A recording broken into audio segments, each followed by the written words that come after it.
Pour beaucoup, c'est d'abord un peu dans l'esprit d'un parc, c'est-à-dire on va pouvoir trouver un espace assez grand, assez large, qui permet de marcher, de faire de la course à pied, de faire un peu de VTT, et donc de trouver un espace très sympathique. On l'a vu au moment du Covid, l'importance d'avoir ce type d'espace. Donc nous, voilà, dans un périmètre d'1 kilomètre, il y a cet espace-là pour les Lossois, donc c'est un espace qui est important.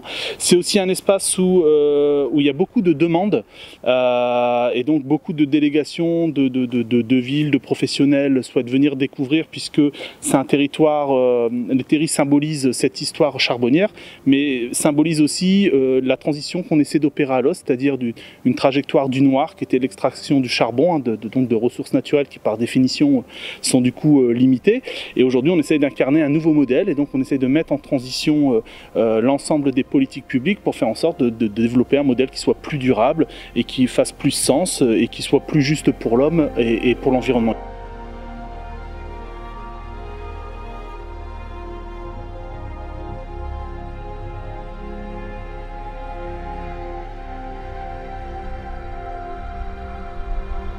Moi, je suis d'abord vraiment un amoureux de cette collectivité, de l'ensemble des départements, mais plus forcément de celui du Pas-de-Calais, notamment parce qu'effectivement, dans les compétences classiques du département, on retrouve les questions de solidarité, c'est très important sur notre territoire, et ce projet qui se veut du coup plus ambitieux sur les questions de développement durable, ça vient coller complètement avec ce qu'on essaye de faire sur notre commune, et donc du coup, nous, on accueille ça effectivement les bras ouverts et avec du coup beaucoup de bonheur.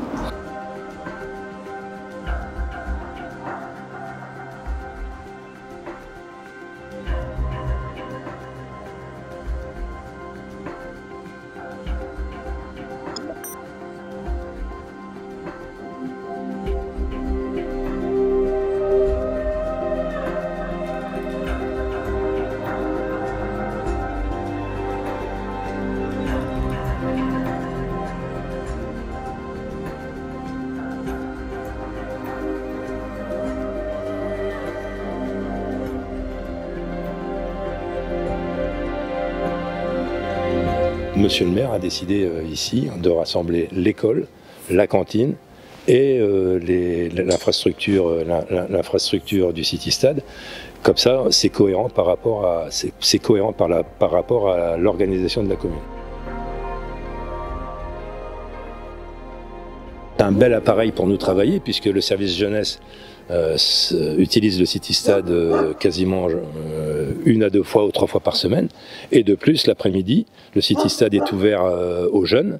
Cet équipement-là, on doit l'utiliser encore plus, parce que c'est ça qui fait le lien social entre le milieu associatif et les gens qui habitent dans le quartier, en fait.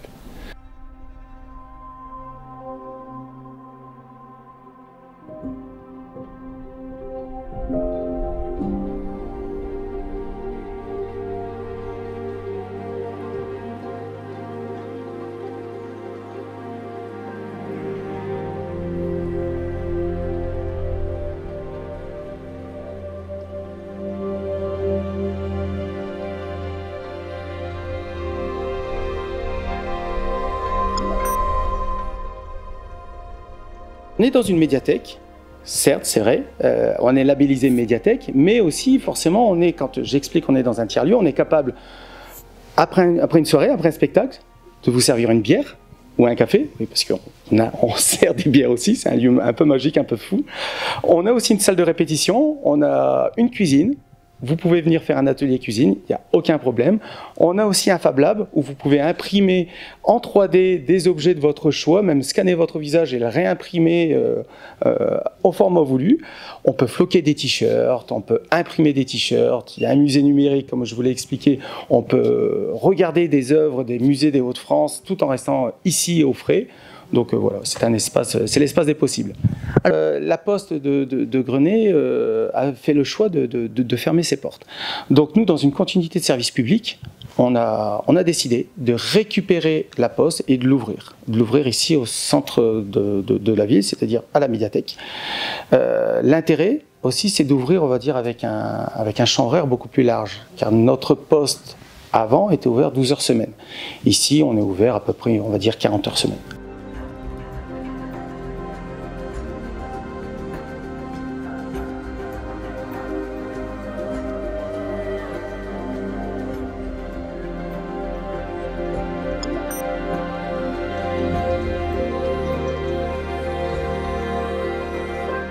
Alors le Trait d'Union, c'est un centre multiservice qui regroupe à la fois un service jeunesse, une médiathèque et un conservatoire de musique, qui a été conçu à la base pour réunir les différentes catégories de la population. Donc nous avons un brassage entre les parents qui viennent conduire leurs enfants au centre de jeunesse, les personnes qui viennent emprunter des livres et les personnes qui empruntent le chemin du conservatoire. Alors au départ, forcément, quand on essaie de s'approprier un lieu, on n'y va pas tout à fait naturellement. Et puis on voit que les personnes qui viennent, par exemple au service jeunesse, tout doucement glissent vers la médiathèque et se laissent glisser dans les couloirs pour emprunter des ouvrages. On a les parents qui viennent récupérer les enfants au conservatoire de musique, qui s'installent en attendant les enfants, qui font du télétravail. Donc on a un joli brassage des populations. Les gens se sont vraiment appropriés ce lieu et l'utilisent de façon optimum. C'est un programme qu'on n'aurait pas pu assumer seul et effectivement le soutien du département dans ce projet a été primordial.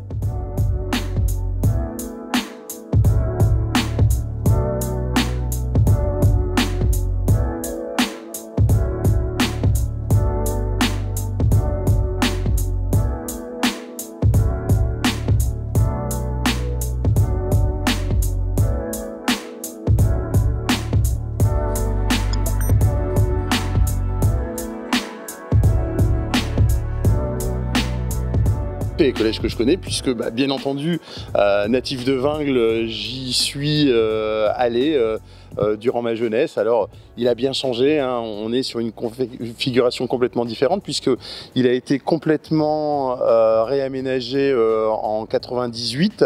Hein. Ce sont des nouveaux bâtiments qu'on a derrière nous. Hein. Et puis le département qui effectivement investit toujours dans cet établissement. Alors ici, on a une association qui s'appelle l'association APRA, qui est une association de radio amateurs, qui est un secteur peu connu mais très important. Et il y a un partenariat fort avec le collège.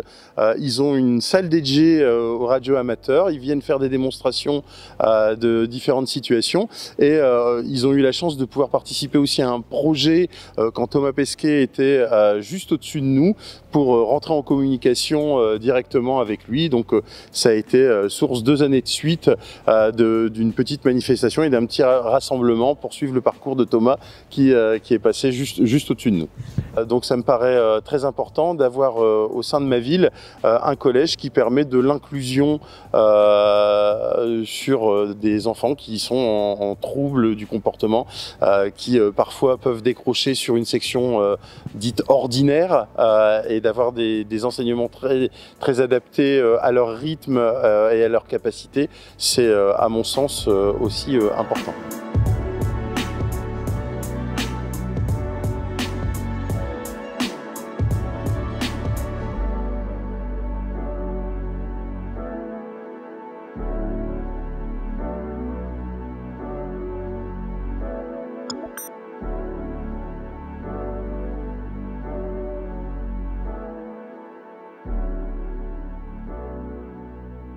Nous avons ici à peu près 18 000 véhicules qui passent tous les jours, puisque nous avons des zones logistiques à proximité.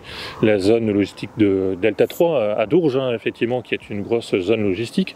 Et ici, à proximité sur Douvrin, nous avons la zone industrielle Artois-Flandre.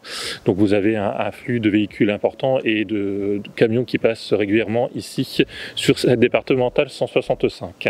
Nous sommes au sein de l'Archipel, qui est un bâtiment culturel qui a été inauguré il y a bientôt 7 ans, puisque c'était le 31 octobre 2015. Et donc c'est un bâtiment dans lequel sont hébergées les écoles municipales de danse, de musique, l'harmonie municipale également présente au sein de ce bâtiment, et vous y retrouvez aussi l'école municipale d'art plastique. Donc l'idée c'est que chaque membre de la famille puisse profiter de cet espace pour une somme modique, hein, puisque une carte chez nous pour la famille c'est une douzaine d'euros. Effectivement là on parle véritablement d'un partenariat et l'idée c'est de permettre à nos habitants par exemple d'accéder à la plateforme numérique du département où nous avons 1 million d'ouvrages actuellement qui sont disponibles. Avec le département également, nous avons cette possibilité, et là c'est véritablement une chance, une commune seule n'y arriverait pas, et merci au département de nous permettre ce genre d'exposition, des expositions qui sont mises à disposition par le département.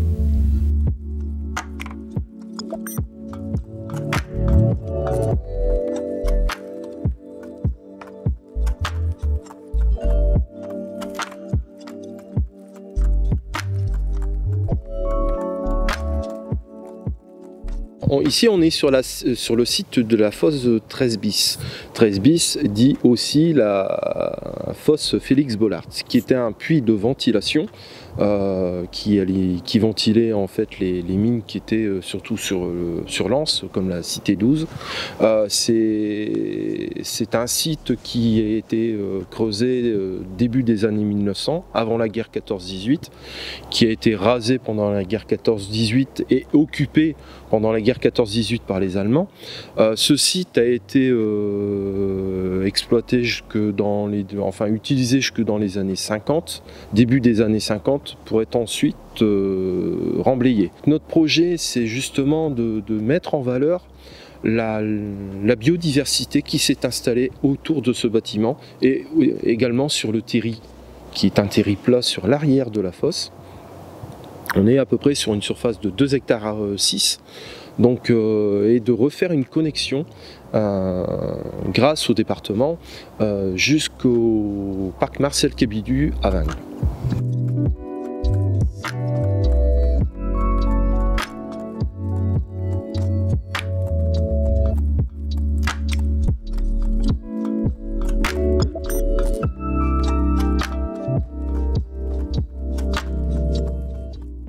Un nouveau projet, là, il débute bientôt. Dans quelques mois, on verra ici un chantier.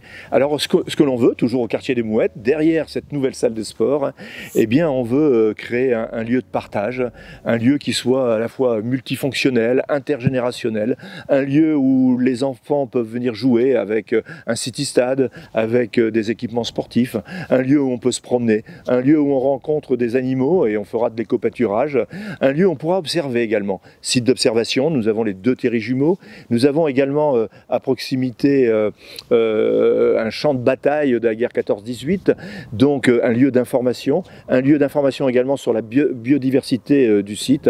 Voilà, véritablement un lieu où on peut se rencontrer et on peut passer de très bons moments.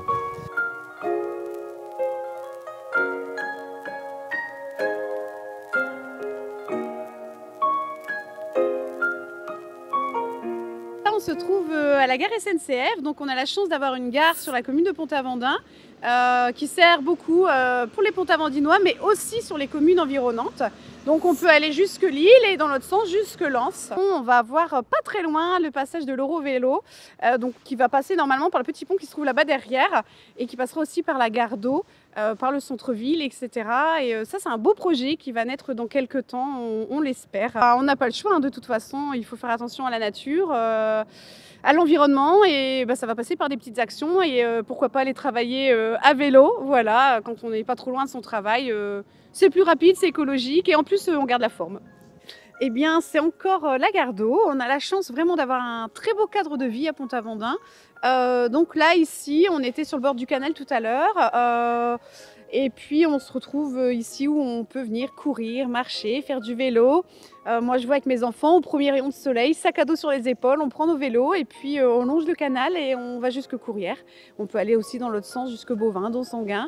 Voilà, c'est vraiment un endroit apaisant le long du canal. On y est bien. Il fait bon vivre à Pont-Aventin.